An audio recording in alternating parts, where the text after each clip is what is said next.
비아파트의 시장이 살아날 수 있고 조금은 온기가 돌 수 있다. 소득 분배율에 따라서 좀 차등 적용하는 것이 좋다라고 생각을 하고요. 도심 복합 사업이 조금 활성화가 될 가능성이 조금 높다.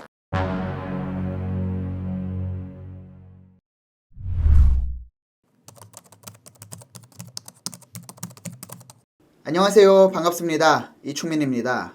2025년도에 올해 부동산 제도가 꽤 많이 바뀌는 제도들이 있는데 오늘은 이 제도, 그러니까 바뀌는 제도를 미리 알고 준비를 하면 굉장히 도움이 되겠죠. 이런 바뀌는 제도를 또 공부를 안 하고 모르고 있다가 당할 수도 있고 또 세금을 더 낼 수도 있고 여러 가지 불이익을 당할 수 있기 때문에 그래서 오늘은 2025년도에 달라지는 부동산 제도에 대해서 살펴보도록 하겠습니다. 그래서 1월 달에 시행되는 제도부터 살펴보도록 하겠습니다. 1월 달에는요, 가장 큰 게, 대출에 대한 중도상환 수수료가 50% 인하된다. 이렇게 말씀드릴 수 있고요. 그리고 또 1주택자 인구 감소 지역이 있죠. 지금 뭐 지방에 180 몇 군데에 182군데, 186군데 계속 늘어나고 있습니다. 인구 감소 지역으로 이제 있는데 이 지역에 비수도권, 그 다음 1주택자가 인구 감소 지역 주택을 또는 비수도권 미분양 주택을 신규 취득할 경우에 세제 혜택을 제공하겠다. 이렇게 나와 있습니다. 인구 감소 지역과 비수도권 미분양 주택 매입 시 양도소득세와 종합부동산세 특례를 적용한다. 인구 감소 지역은요, 공시지가 4억 이하의 주택이고요. 공시지가 4억이면은 매매가는 한 6, 7억 정도, 이 정도 하겠죠. 그 다음에 비수도권 지역의 전용 면적 85제곱미터 이하, 국민주택 규모 이하의 취득가액이 6억 이하의 미분양 주택 같은 경우에는 양도소득세와 종합부동산세 특례를 적용한다. 이렇게 나와 있습니다. 이어서 살펴보면은요, 이제 가장 이슈가 되는 것들이 이런 정책자금 대출을 저금리로 많이 이제 이렇게 시장에 푼다라는 것이 가장 중요하다라고 말씀드릴 수 있는데, 이게 무엇이냐? 신생아 특례 대출 소득요건을 완화했다. 부부합산에 요즘에 소득 수준이 굉장히 높아지면서 사실 부부합산 7천만 원, 1억, 1억 3천 이런 것들이 굉장히 많았는데, 기존에는요, 지금까지는 부부합산 1억 3천이었습니다. 하지만 이 소득의 요건을 더 완화를 했죠. 부부합산 그래서 연소득 2억 5천까지. 이렇게 부부합산 연소득이 2억 5천 정도면은요, 웬만한 신혼부부들은 전부 다 해당이 된다라고 볼 수 있고, 그러니까 신혼부부들이 아기를 낳아서 신생아 대출을 받을 때는 많은 적용을 받을 수 있다. 이렇기 때문에 신생아 대출을 적용을 하면서 특례 대출이 발생, 이런 것들이 정책자금으로 만들어지면서 우리가 출산율이 잠깐 높아졌습니다. 그래서 이 흐름을 계속적으로 이어갔으면 좋겠습니다. 그리고 다음 달 2월 달로 넘어가면은요, 민간 도심 공공주택 복합 사업, 그러니까 도심 복합 사업을 시행한다. 그러니까 뭐 재개발과 재건축 이런 것들은 이제 민간 재개발 사업, 민간 재건축 사업이라고 하지만 지금 공공 재개발이 있죠. 전 정권, 그러니까 문재인 정부 때 만들어진 공공 재개발이 굉장히 지금 잘 시행이 되고 있지 않고 있습니다. 하지만 이런 다시 공공 복합 사업을 유도를 해서 이제 용적률 인센티브를 줘서 개발을 한다라고 발표를 했고요. 도심 내 사업성이 낮아 민간 주도 재개발이 어려운 곳을 특례를 적용해서 준주거 용적률을 140% 정도 상향을 한다. 서울의 경우는 최대 700%까지요. 그러니까 굉장히 큰 혜택이라고 볼 수 있습니다. 용적률 상향에 따른 개발이익 일부는 공공주택으로 공급한다. 이런 부분들은 항상 인센티브를 주면 기부채납, 인센티브를 주면 기부채납 이런 것들이 붙어있는 것들이기 때문에 이런 부분은 당연히 적용이 될 것이라고 예상을 하고 있고요. 이런 부분들이 2월 달부터 시행이 되기 때문에 그러면은 아무래도 도심복합사업, 그러니까 역세권 위주로 도심복합사업이 이루어질 가능성이 높고요. 그 다음에 준주거지역이라고 했습니다. 그렇기 때문에 이런 지역들에 대해서 재개발, 도심복합사업이 조금 활성화가 될 가능성이 조금 높다. 이렇게 말씀드릴 수 있습니다. 그리고 6월 달을 살펴보면은요, 신규 민간 건축물의 제로에너지 기준 준수 의무화. 지금 뭐 기후변화, 온난화 때문에 지금 말들이 많은데, 그래서 이제 제로에너지 이런 거 같은 경우에는 이제 친환경 에너지라고 볼 수 있는데, 이런 거는요, 일반 소비자들보다는 이런 건축하시는 분들한테 적용이 많이 되는데, 근데 참고로 이런 제로에너지 기준 준수 의무화가 되면 원가가 상승합니다. 그러니까 소비자인 우리 구독자분들도 뭔가를 취득할 때 원가가 상승하기 때문에 원가가 상승하면 어떻게 돼요? 당연히 공급가액이 상승을 하겠죠. 그러니까 소비자가 살 수 있는 금액이 높아질 수밖에 없기 때문에 이런 부분들이 사실적으로 가뜩이나 지금 원자재가격 상승과 맞물려서 굉장히 좀 악재로 작용할 수 있다. 이렇게 말씀드릴 수 있고요. 안전진단 없이 재건축 가능. 자, 이게 안전진단이 없는 게 아니라 안전진단이 미뤄졌다. 원래 사전 안전진단과 사업 시행인가 전에 안전진단 두 번이 있는데 이제 사전 안전진단이 없어진 것 뿐이고 실질적으로는 사업 시행인가 전까지는 통과를 해야 된다. 제가 누누이 말씀드렸습니다. 이거 같은 경우에는 없어진 게 아니라 안전진단이 없어졌다라고 해서 와 이러시는 분들이 있는데 이건 없어진 게 아닙니다. 분명히 이제 연기가 돼서 언젠가는 안전진단을 통과해야 되지 이런 부분이라고 말씀드릴 수 있는데 이거에 대한 매몰 비용 만약에 사업 시행 인가 전에 안전진단을 받아야 되는데 전부 다 이제 재건축에 대해서 이제 정비 구역을 지정하고 그 다음에 정비 계획을 수립해서 구역을 지정하고 그 다음에 추진위원회 조합 설립까지 했습니다. 근데 여기에서 사업 시행인가 전에 안전진단을 통과를 못했다. 그럼 지금까지 들어간 매몰 비용들 이거 어떻게 할 것이냐. 아마 이런 부분에 대한 문제가 좀 많이 나올 것이라고 볼 수 있기 때문에 이런 부분들도 사실 사전 안전진단이 필요했던 부분입니다. 이런 부분 때문에 그랬는데 이 부분을 없앤다라고 하니까 이런 부분에 나중에 문제가 발생할 수 있다. 이 부분을 좀 말씀을 드렸고요. 자, 악성 임대인 임대사업 등록 말소 이런 부분들 같은 경우에는 뭐 악성 임대인이 지금 악성 임대인이 국토교통부에서 명단을 확인할 수 있는 거 아시죠?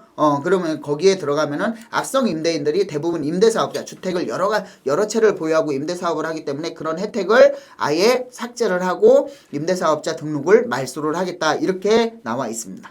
자, 그리고 우리한테 적용되는 가장 중요한 부분이죠. 특히 이제 앞에 있는 신생아 대출과 지금 이제 대출 규제 정책, 스트레스 DSR 3단계 실시를 한다라고 나와 있는데 작년 2024년 9월 달에 2단계를 실시를 앞두고 8월 달부터 거래량이 7월 달까지 굉장히 큰 폭으로 상승을 했고 많은 아파트들이 코로나 시국에 정고점을 돌파를 했는데 근데 실질적으로 보니까 2024년 9월에 스트레스 DSR 2단계 실시를 앞두고 8월 달에 거래량이 급감한 모습을 볼 수 있었습니다. 그만큼 대출 규제는 부동산 정책의 가장 강력한 정책 중에 하나다라고 볼 수 있는데 자, 올해 7월 달에 3단계를 실시를 함으로써 시장에서 주택 소유가 더 억제하는 이런 역할을 할 수 있다라고 볼 수 있고요. 자, 이러면은 어떻게 되냐면 대출을 조금 덜 받을 수 있는 그런 현금 자산 보유율이 높거나 아니면은 유동성 자금 확보가 유리한 이런 가구 수에 대한 혜택이 굉장히 커진다라고 볼 수 있고요. 그들만의 리그가 또 발생할 수 있습니다. 이런 부분들은 좀 대출 규제에 대한 부분들은 소득 분배율에 따라서 소득 비율에 따라서 좀 차등 적용하는 것이 좋다라고 생각을 하고요. 전체적으로 뭐 스트레스 DSR 몇 단계 이렇게 적용하는 것보다는 그런 부작용을 막기 위해서는 좀 차등 적용하는 것을 한번 고려해 보는 것이 좋겠다. 이렇게 말씀드릴 수 있습니다. 자, 그리고 이 부분들은 좀 중요한 부분들이 아니라고 보여지고요. 좀 간단하게 말씀드리고 넘어가겠습니다. 주택드림 대출 출시를 하는데 이거 같은 경우에는 이제 청년 상대로 대출을 이제 정책자금 대출을 저리로 발생을 하는 거고요. 분양가의 80%까지 저리 2.2%로 빌려준다. 청년주택 드림 청약 가입한 뒤 1년 이상 돈을 납입 완료한 후에 19세에서부터 30세까지 무주택 청년. 자, 이러면은 여기 이 부분은 조금 중요합니다. 다른 부분보다는. 왜냐면은 지금 보시면은 자, 19세부터 30세 이하까지 무주택 청년 중 연소득 7천만 원, 부부 합산 1억 이하인 경우에는 분양가의 80%까지 준다. 자, 그러면은 보시면은 부부 합산 1억이고요. 아니면은 청년이 연소득 7천만 원입니다. 자, 이렇게 요런 소득을 가지고 계신 분들이 서울의 지금 평균 아파트 값이 국민평형으로 13억이 넘어갔는데 이런 분들께서 이런 아파트를 이런 대출을 받아서 살 수 있는지에 대한 의문을 가질 수 있습니다. 자, 그러면 이렇게 되면 어떻게 되냐면 이런 연소득 7천만 원 이하 아니면 부부 합산 1억 이하의 이런 신혼부부 같은 경우에는 분양가의 80%까지 저리 2.2%. 자, 그러면은 다세대 주택. 자, 약간 넓은 그러니까 뭐 10평, 12평 이런 다세대 주택이 아닌 공시지가 3억 정도 그 다음에 3, 4억 정도 이런 정도의 다세대 주택들 방 3개짜리 이런 신혼부부가 충분히 살 수 있는 빌라, 비아파트에 대한 대출이 활성화가 되면은 아무래도 수요가 조금 더 지금보다는 늘어날 수 있다. 이렇게 생각할 수 있고요. 비아파트의 시장이 조금은 살아날 수 있고 조금은 온기가 돌 수 있다라고 보여집니다. 그렇기 때문에 이 부분에 대해서는 한번 고려를 해보고 고민을 해보고 시장을 접목시켜서 한번 상태를 확인할 필요가 있을 것 같고요. 그 다음에 아파트 공시가격 산정 시 지자체가 따로 검토한다. 뭐 모든 공공주택에 대한 층간소음 기준 1등급 수준 적용을 한다.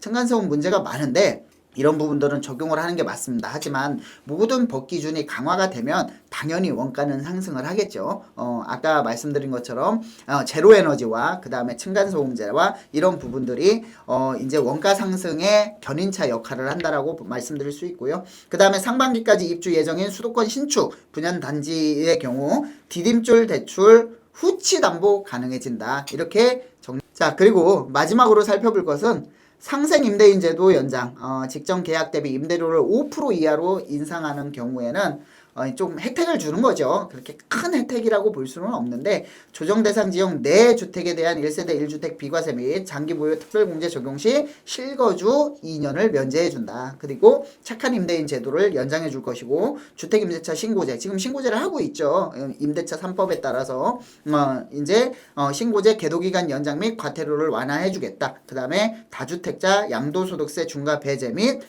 소형주택 구입 시 세제 혜택을 확대하겠다. 자, 이런 거 같은 경우에는 좀 중요한 부분인데 크게 세제 혜택을 어떻게 주겠다라는 부분들이 정확히 나와 있지 않기 때문에 추후에 이런 부분들이 발표가 된다라고 하면은 좀 신속하게 제가 다시 컨텐츠로 제작을 해서 띄울 테니까 한번 그 부분들은 참고를 해주시면 좋을 것 같습니다. 자, 지금까지 올해 2025년에 달라지는 부동산 제도에 대해서 살펴봤습니다.